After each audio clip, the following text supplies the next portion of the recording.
नमस्कार दोस्तों, आप देखना शुरू कर चुके हैं यूपी दस्तक और मैं हूं आपका होस्ट आनंद सिंह। अभी मैं लौट रहा हूं हाता से। हाता यानी कि आदरणीय श्री हरिशंकर तिवारी जी का आवासीय स्थल कह लीजिए, हाता कह लीजिए।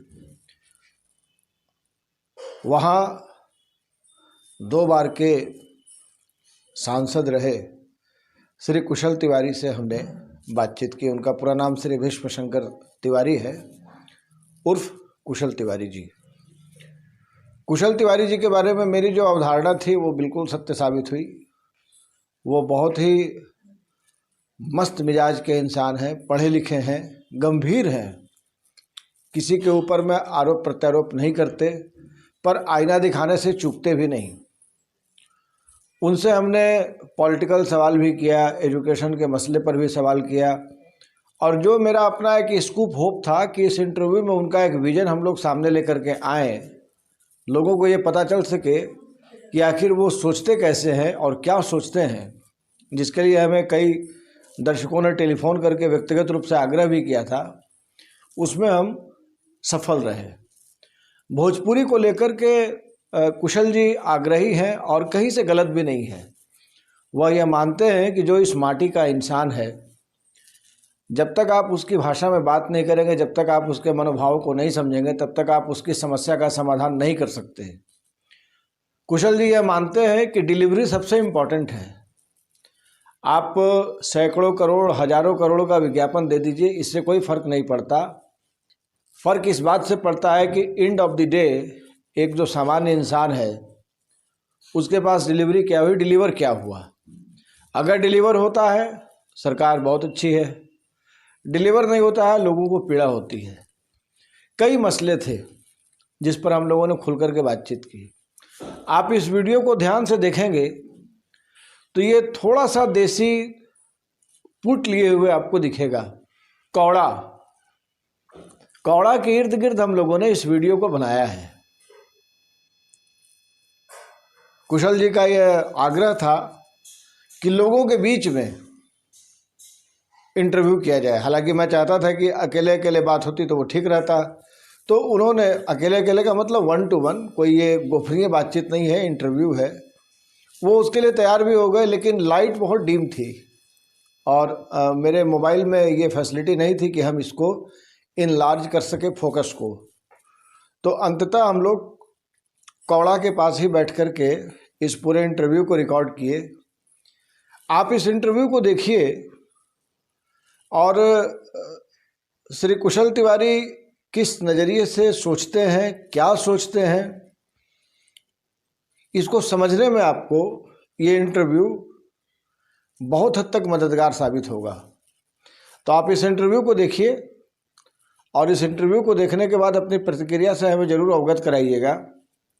चैनल को सब्सक्राइब करना आपको भूलना नहीं है। मैं बार बार कह रहा हूँ, आपसे आग्रह कर रहा हूँ कि चैनल को ज़रूर सब्सक्राइब कीजिए और अपने मित्रों से, परिवारीजनों से भी कह के इसे ज़्यादा से ज़्यादा मात्रा में लोकप्रिय बनाने के लिए सब्सक्राइब कीजिए, लाइक कीजिए, कमेंट कीजिए। तो पेश है श्री कुशल तिवारी उर्फ श्री भीष्म शंकर तिवारी का ये इंटरव्यू। आप 2 बार सांसद रहे जी। इस बार आपकी इच्छा है विधानसभा चुनाव लड़ने की? आपके मन में कोई इच्छा है ऐसी? विधानसभा के चुनाव तो मैंने और लोग लड़ेंगे, हम तो कार्यकर्ता हैं, प्रचार करेंगे, सबकी मदद करेंगे उसमें। सब लोग सारा चुनाव तो एक ही आदमी नहीं लड़ सकता। अभी तो हम लड़े हैं चुनाव, बहुत कम वोट से चुनाव हारे थे जी। समाजवादी पार्टी में जाने की कोई खास वजह? अब समाजवादी पार्टी में कि मतलब ये होता है, देखिए हर आदमी का की एक विचारधारा होती है, पार्टी की भी विचारधारा होती है, और जिससे विचारधारा मिलती है वहाँ जाता है। कैसा महसूस हो रहा है? अभी आप नया गए हैं वहाँ पर, 12 तारीख को आपकी ज्वाइनिंग है। जी जी, अच्छा महसूस हो रहा है।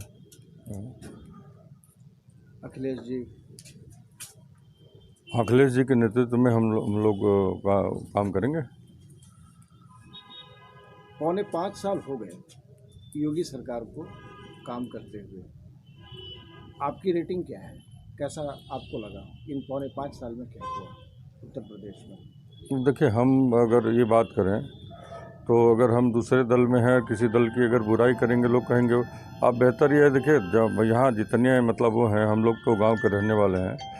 चाहे किसान की बात ले लीजिए, चाहे मजदूर की बात ले लीजिए, चाहे नौजवानों की बात ले लीजिए, किसी क्षेत्र में कोई तबका हो अगर खुशहाल हो, ये खाली नारों से और उससे तो हमारे ख्याल से खुशहाली नहीं होती। खुशहाली सतह पे आ जाए, ज़मीन पे आती है। ऐसे किसान हैं, अब देखिए धान की फसल किसानों ने उगाई मेहनत करके, बड़ा मशक्क़त करने के बाद तो कुछ नेचुरल भी वो दिक्कतें थी उसके बाद, लेकिन दाम नहीं मिल रहा है। 1100 रुपये में, 1200 रुपये में कुंटल किसान बेचने पर अपना धान मजबूर है, क्योंकि उनको दाम नहीं मिल रहा है। जो मतलब गवर्नमेंट की पॉलिसी, गवर्नमेंट किसकी होती है? गवर्नमेंट किसी पार्टी की, तो मान लीजिए चुनाव हर पार्टियां लड़ती हैं, लेकिन जनता जिस पर विश्वास करती है, जैसा ये जनता की सरकार होती है, जनता के भरोसे की सरकार होती है, कह लीजिए, ये बेहतर होगा। और जनता इस उम्मीद से वोट देती है कि भाई हमारा जो हक जो हमको कहीं नहीं मिला इसकी, तो इस साल पूरा होगा। इसलिए नहीं देती है कि जनता को हर मुकाम पर परेशानी का सामना करना पड़े, और परेशानी का सामना करना पड़ता है तो दिक्कतें आती हैं, और दिक्कत आ रही है लोगों को। देखिए, हमारे यहाँ बेरोज़गारों की संख्या इतनी ज़बरदस्त है कि इसका बयान नहीं किया जा सकता। ये पूर्वांचल का क्षेत्र देखिए, यहाँ के लोगों ने आज़ादी की लड़ाई में बहुत बढ़ चढ़ करके योगदान किया। बहुत, जितने अगर शहीदों की फहरिस्त निकाल ली जाए तो पूर्वांचल के लोगों का नाम सबसे ऊपर है।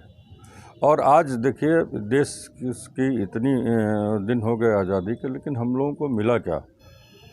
यहाँ के लोगों को देखिए क्या होता है कि कोई मसला होता है कि राष्ट्र का मतलब हर आदमी राष्ट्रवादी है। जिस देश में का पानी पीता है, जिस देश की रोटी तोड़ता है, जिस ज़मीन को, हमारे यहाँ तो देखिए ये धरती ऐसी है जहाँ जिसको माँ का दर्जा दिया गया है, हम लोग भारत माँ कहते हैं, और इससे बड़ी बात क्या हो सकती है?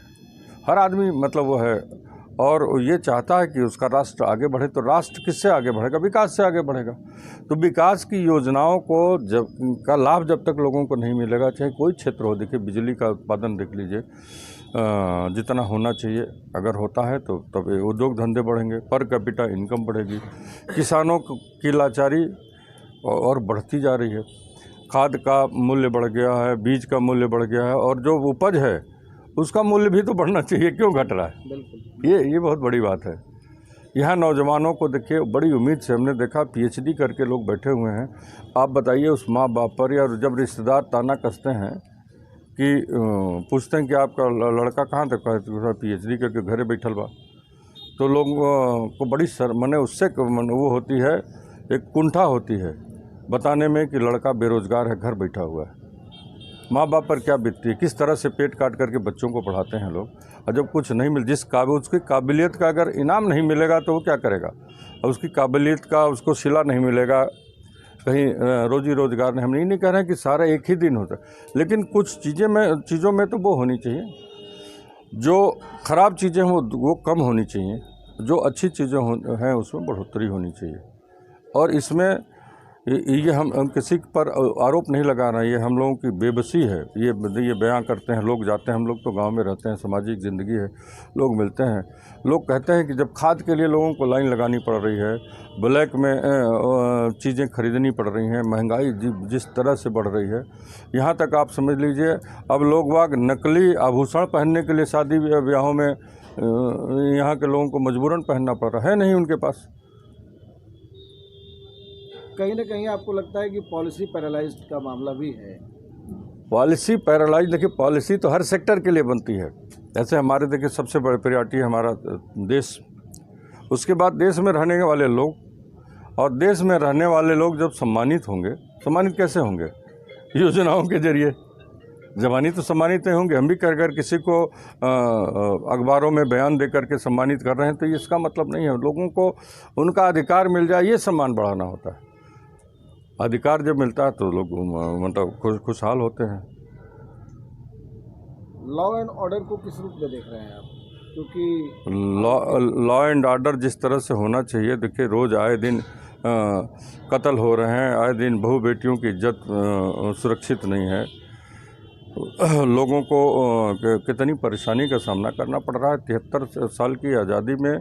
और डबल इंजन, जब जो लोग कहते हैं डबल इंजन है, तो डबल इंजन में तो और स्पीड होनी चाहिए ना। सारी योजनाएं, केंद्र की योजनाएं और प्रदेश की योजनाएं मिलकर के लोगों को ताकत दें। ताकतवर क्यों नहीं हो रहे हैं लोग, असहाय क्यों हो रहे हैं? सवाल इस बात का है कि लोगों की मजबूरियां बढ़ रही हैं, मजबूत होना चाहिए लोगों को, लेकिन मजबूर हो रहे हैं। ये सरकार का काम नहीं है। सरकार का सिस्टम है काम करके लोगों को योजनाओं के जरिए खुशहाली प्रदान करना। जो चीज़ें नहीं है, देखिए हमारे यहाँ नदियों का वो है, बाढ़ जब आती है, इसी साल बाढ़ का वो था, तो कितनी परेशानी लोगों को झेलनी पड़ती है, तमाम बीमारियाँ आती हैं। तभी मतलब जितना देखिए अस्पताल खोल देना ये अच्छी बात है, लेकिन अस्पताल में जो इलाज की व्यवस्था, जो डॉक्टरों की उपलब्धि भी, तो ये बहुत बड़ी बात है। जब लोगों का एम्स हमारे यहाँ है, एम्स खुला, बहुत लोगों को खुशहाली हुई कि एम्स के ज़रिए हमको अब दिल्ली, लखनऊ या बम्बई नहीं जाना पड़ेगा हमको यहाँ में। लेकिन आप बताइए, एम्स में ओपीडी के अलावा कहीं ऑपरेशन की व्यवस्था है? नहीं है। ये व्यवस्था होनी चाहिए। ये तो एम्स ऐसा इंस्टीट्यूट है कि जहाँ पर तमाम, जिसे यहाँ की जो बीमारियाँ हैं, जो मतलब हमारे यहाँ की, जो उसका शोध करके उसका निजात किन कारणों से बीमारियाँ हैं और कैसे दूर की जाएंगी, इस पर जब शोध का कार्य हो एम्स में, तो एम्स का खुलना हमारे लिए बहुत अच्छा होगा। लेकिन एम्स केवल नाम का एक वो रहे तो हमें मिलेगा नहीं, तो हम तो लोगों को अगर वो सुविधा नहीं मिलेगी तो लोग कहाँ जाएंगे? यही कोरोना में देखिए कितने लोगों की ज़मीनें बिक गई, कितने लोग अपने प्रियजनों से हाथ धो बैठे। इसको तो मिसमैनेजमेंट का बेस्ट एग्जांपल भी माना जा रहा है। यूपी में कोरोना का जो मैनेजमेंट रहा, कोरोना का मैनेजमेंट देखिए, अगर ऐसा होता तो हर गांव में, मैं तो दावे के साथ कह सकता हूं, किसी गांव में 15 मौतें हुई, किसी गांव में 20 मौतें हुई, किसी गांव में 5 हुई। एवरेज अगर देखा जाए तो 5 से 10 आदमी के बीच में हर गांव में लोग मरे हैं। और किस लिए मरे हैं? कहीं ऑक्सीजन का अभाव था, कहीं उनको सही समय पे दवाएं नहीं मिली, दवाएं जो उपलब्ध थी ब्लैक में खरीदना पड़ा, वो भी नकली दवाओं का शिकार कई लोगों को होना पड़ा। अब इसका रिकॉर्ड तो नहीं हमारे पास है, लेकिन जिस तरह से मतलब अफरा तफरी थी, वो देख करके उस बड़ा भयावह माहौल था उस समय। कॉन्ट्राडिक्शन ये है कि देश के प्रधानमंत्री कहते हैं कि यूपी ने सबसे बेहतर तरीके से इसको टैकल किया है। अब देखिए, प्रधानमंत्री जी का बड़ा ओहदा है, लेकिन हम लोगों ने जो महसूस किया, यहाँ के लोगों ने जो महसूस किया, वो कहीं न कहीं मतलब मायूसी थी, लोगों को के अंदर मायूसी थी। आप ऑक्सीजन नहीं मिल पाया, सारी चीज़ें। अब बात की केवल चीज़ें मतलब रिकॉर्ड ये कागज़ में आप सारी चीज़ें बता दीजिए कि नहीं ये चीज़ें साहब हम दिलवा रहे हैं, तो आप उपलब्ध करवाइए। आप देखिए डीजल और पेट्रोल के दाम जिस तरह से बढ़े हैं, गैस का दाम जिस तरह से बढ़ रहा है, तो इससे क्या होगा लोगों में? और जिस तरह से आप मतलब किसानों की हालात जो हैं, और उनके उपज का मूल्य नहीं मिल पा रहा है। गन्ना किसान है, देखिए कितने सालों में गन्ने का मूल्य बढ़ना चाहिए। गन्ना एक ऐसी फसल होती है जिससे जो मिल चलाता है, गन्ने का अगर खोइया होता है उसका भी पैसा मिलता है उनको। जो उससे जो उसका वेस्ट होता है, समझ लीजिए वो खाद के रूप में प्रयोग होता है, ले जाते हैं किसान भाई ही ले जाते हैं। लेकिन उनको उपज का मूल्य, गन्ने का मूल्य अगर जितना लागत रहेगी तो उससे ज़्यादा मिलेगा, तभी तो फ़ायदा है। 25 रुपये प्रति क्विंटल बढ़ा दिया रेट, और बहुत खुश। अब 25 रुपये का देखिए कि इससे क्या असर पड़ेगा लोगों के उसमें। खाद का दाम जिस प्रोपोर्शन में बढ़ रहा है, बीज का दाम जिस प्रोपोर्शन में बढ़ रहा है, डीजल का दाम जिस प्रोपोर्शन में बढ़ रहा है, तो किसान अपना संसाधन कहाँ से ले आएगा? बिजली है, बिजली पर यूनिट की जो कास्ट आती है, आप देखिए अगर किसानों को बिजली मुहैया कर दे सरकार, एक मतलब कर दे भाई खेती वाले लोगों को हम 2 रुपया पर यूनिट लेंगे, 3 रुपया पर यूनिट, 8 रुपया पर यूनिट पे बिजली का बिल देना पड़ रहा है। किसान कहाँ से ट्यूबवेल अपना चलाएगा?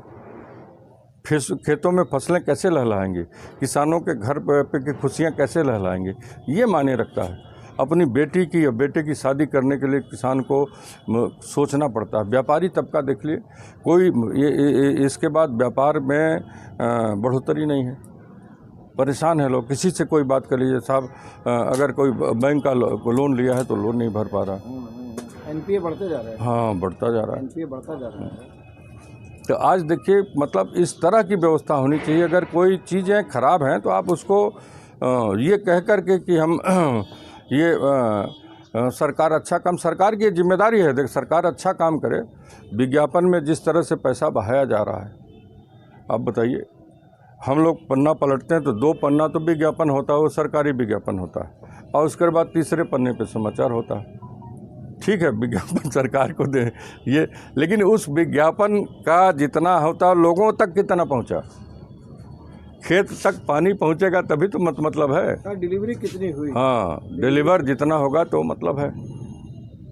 अभी भैया हाल के दिनों में आप हाल के दिनों का मतलब 2 से 3 दशक की बात करें पहले की, तो यूपी बिहार जो हिंदी पट्टी के 2 बड़े स्टेट हैं, यहाँ पे कास्ट पॉलिटिक्स बहुत ही ज़्यादा तरीके से सिर उठा रहा है। पिछड़ापन है। देखिए, हम लोग उत्तर प्रदेश के और बिहार के लोग, पिछड़ापन है।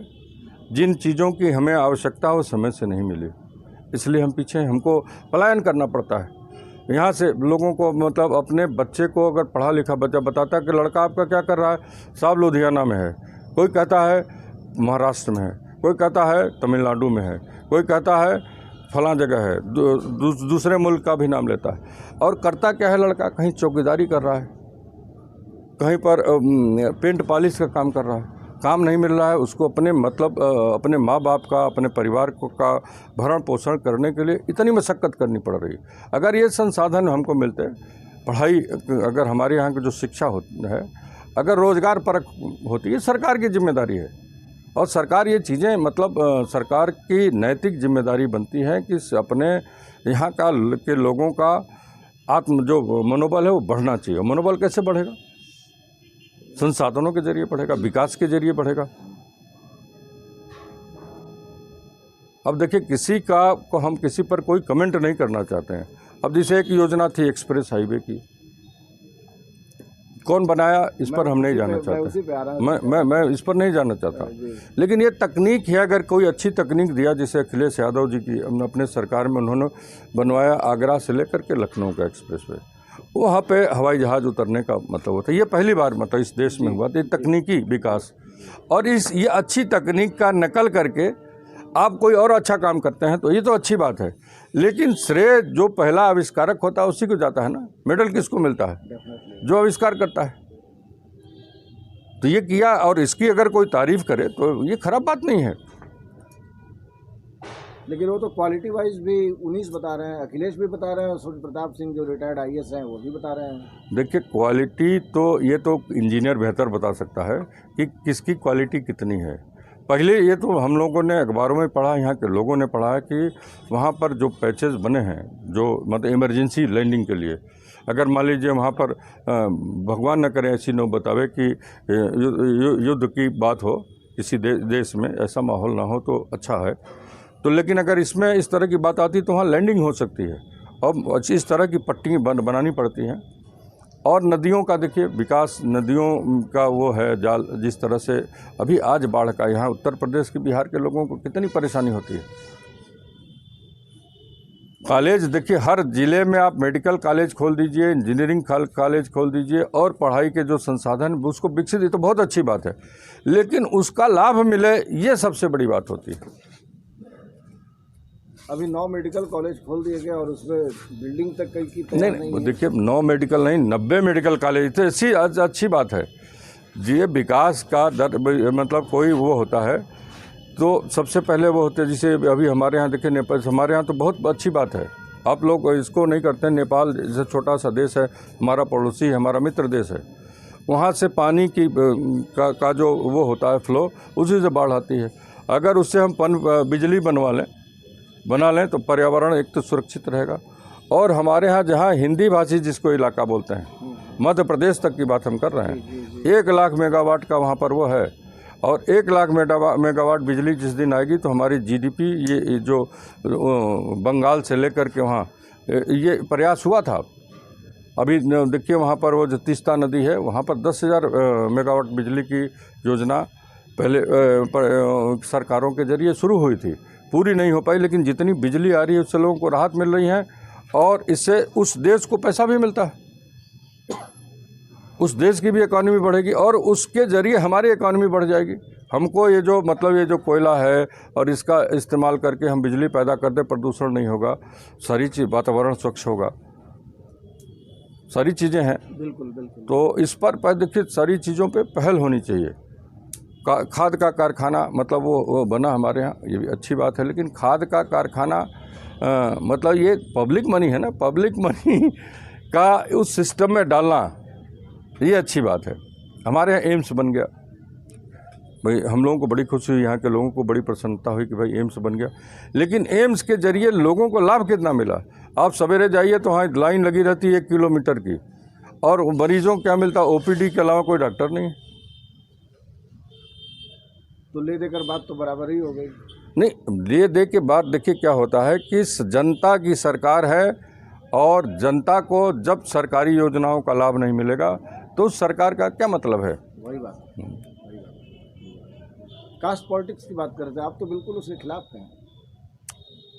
अब देखिए, कास्ट पॉलिटिक्स की इस समय ज़रूरत नहीं है, इस समय रोजगार पॉलिटिक्स की ज़रूरत है। हाँ, लेकिन इस समय लोगों को जो किसानों का वो मसला है, गन्ना किसानों की बात हो, चाहे एमएसपी की बात हो, ये चीज़ें, इस पर बात होनी चाहिए।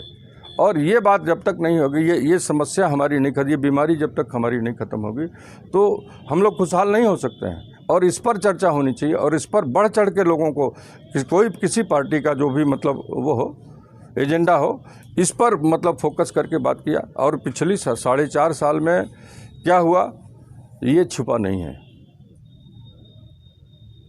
घोषणा करना अच्छी बात है, जानकारी रखना देखिए, लेकिन उसी डॉक्टर के पास आदमी जाता है, पेशेंट जाता है जिस डॉक्टर की दवा फ़ायदा करती है।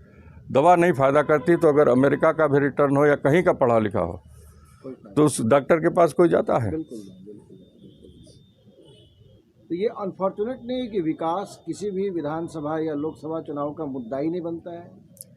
डेवलपमेंटल इश्यूज हमारे गौण हो जाते हैं। अब नहीं, डेवलपमेंटल इश्यूज गौण मतलब अभी गौण डेवलपमेंट पर बात होनी चाहिए, इस पर पहल होनी चाहिए। बाकी सारी चीज़ें देखिए, जब विकास होता है लोग व्यस्त रहते हैं, तो ये जो सारी चीज़ें आप बता रहे हैं ये गौण हो जाती हैं विकास के आगे।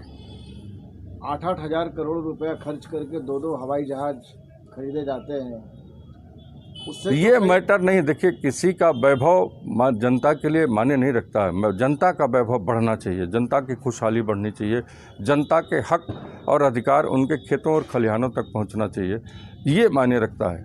कोई किससे चलता है ये मायने नहीं रखता है। मायने ये रखेगा कि इस देश का रहने वाला आदमी अपने को हर तरह से, चाहे लॉ एंड ऑर्डर की बात हो, अपने आप को सुरक्षित महसूस करे। मैंने जिसको अगर अधिकार मिला है किसी की रखवाली का, उस अधिकार का दुरुपयोग ना हो, जिसका इम्पैक्ट खराब। तमाम लोग मारे जा रहे हैं, बेवजह मारे जा रहे हैं। यहाँ देखिए, एक परिवार कानपुर का बेचारा व्यापारी आया था, और उसकी हत्या किन कारणों से हुई, कैसे हुई, ये किसी से छिपा नहीं। यही एक व्यापारी था, वो सोने चांदी का छोटे मोटे गहने बेचारा बटोर के ले जाता था, यहाँ बनवाता था, लखनऊ में या कानपुर में जहाँ भी बेचता हो। उसकी पूरी डकैती हुई। किसने किया? पुलिस किसका मुलाजिम होता है? सरकारी मुलाजिम होता है। तो उसको मतलब उसके अधिकार का एहसास कराया जाना चाहिए, और उसको इतना मतलब वो नहीं होना चाहिए कि बेलगाम हो जाए लोग। तमाम सारी घटनाएं इस प्रदेश में हुई हैं, जो मतलब अगर सरकारी तंत्र अगर वो रहता तो घटना नहीं घटती। लखीमपुर को किस रूप में देख रहे हैं आप?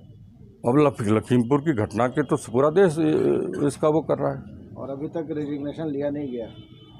अब ये तो देखिए, ये तो रिजिग्नेशन लेने तो हम वाले हम नहीं हैं। नहीं, मैं एक बात इसकी जो घटना हुई है ये निंदनीय है, और रिजिग्नेशन जिनको लेना चाहिए वो जिम्मेदार लोग हैं और जिम्मेदार ओहदे पर बैठे हुए हैं, तो ये उनकी जिम्मेदारी बनती है। अगर किसी ने गलती किया तो उसकी सज़ा मिले। एजुकेशन के क्षेत्र में भी आपने काफ़ी काम किया है जी।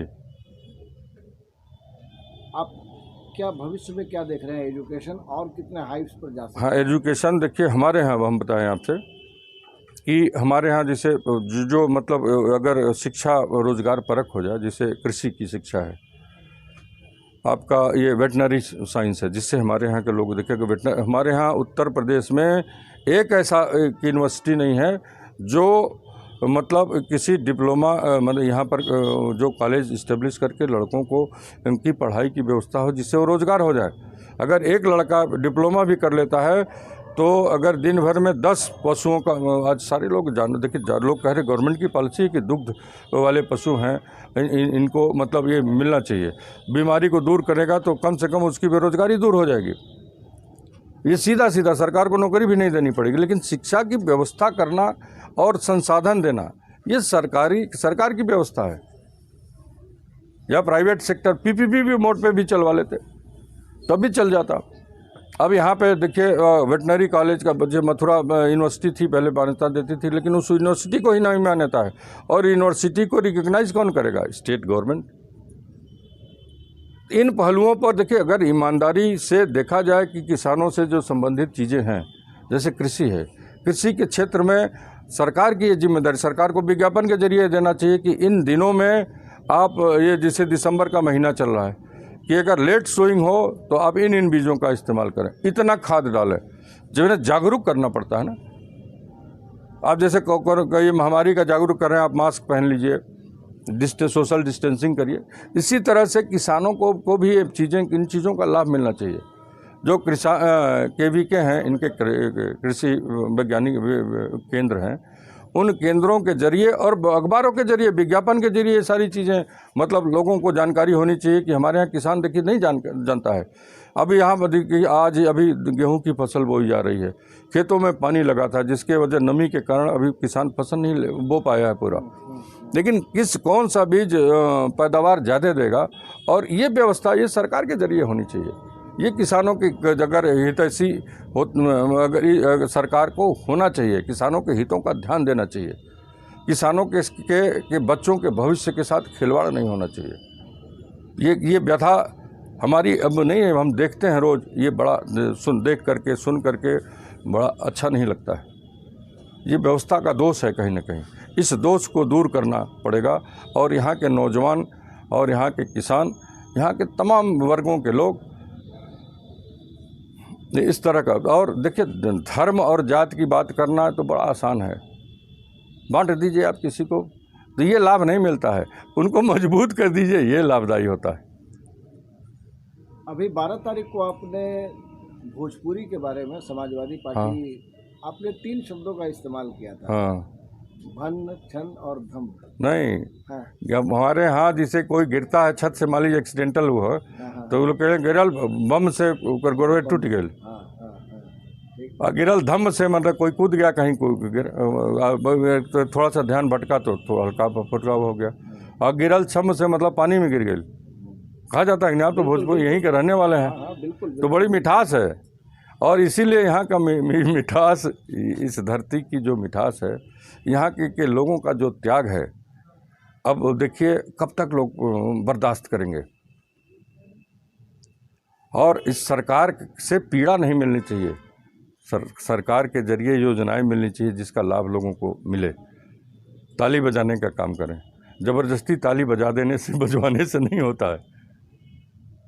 अपने हाथ से अपनी पीठ ठोकने से आदमी बहादुर नहीं होता है जब तक दूसरा न पीठ ठोके।